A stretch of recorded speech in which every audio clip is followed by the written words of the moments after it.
यार बुला लिया मां आज तू एक गाल दाल जिस वेल डॉक्टर बंदे ने ऑपरेशन करने उसे बेहोश क्यों करना है? ਉਹ ਯਾਰ ਇਹ ਗੱਲ ਤੇ ਹਰ ਬੰਦੇ ਪਤਾ ਸਿਰਫ ਤੁਦਾ ਕੋਈ ਪਤਾ ਨਹੀਂ ਉਹ ਇਸ ਬਾਰ ਬੇਹੋਸ਼ ਕਰਨੇ ਨੇ ਤਾਂ ਕਿ ਮਰੀਜ਼ ਆਪਰੇਸ਼ਨ ਸਿੱਖ ਨਾ ਵੰਜੇ अल्लाह अल्लाह मां तू एक गाल दाल जिस वेल बंदा मरना उसने ना समझ रूह क्यों देने? ਉਹ ਯਾਰ ਤੁਦਾ ਹਰ ਗੱਲ ਦੱਸਣੀ ਪੈਣੀ ਉਹ ਨਾ ਸਦੇ ਤਾਂ ਰੂਹ ਚਾਹ ਦੇਣੇ ਨੇ ਤਾਂ ਕਿ ਸਾਹ ਕਹਿਣ ਕੇ ਬਾਅਦ ਜ਼ਿੰਦਾ ਨਾ ਹੋ ਵੰਜੇ अल्लाह तू मां ही दस दवाई के जो पता लगना बंदे दर्द केड़ी जगह ते ਉਹ ਯਾਰ ਮਾਂ ਲੱਗਣਾ ਸਾਰੀ ਇਨਫੋਰਮੇਸ਼ਨ ਤੂੰ ਮੇਰੇ ਕੋਲ ਅੱਜ ਹੀ ਕਿੰਸੇ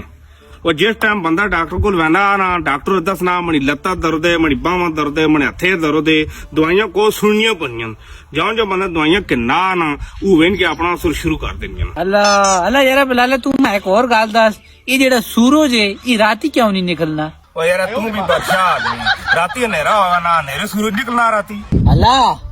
ਅੱਲਾ ਤੂੰ ਤੇ ਮੇਰੇ ਕੋ ਬਹੁਤ ਸਾਰੀਆਂ ਗੱਲਾਂ ਪੁੱਛ ਰਿਹਾ ਤੂੰ ਮਾਂ ਗੱਲ ਦੱਸ ਬੱਕਰੀਆਂ ਪੱਟੇ ਪਾ ਰਿਹਾ नहीं हो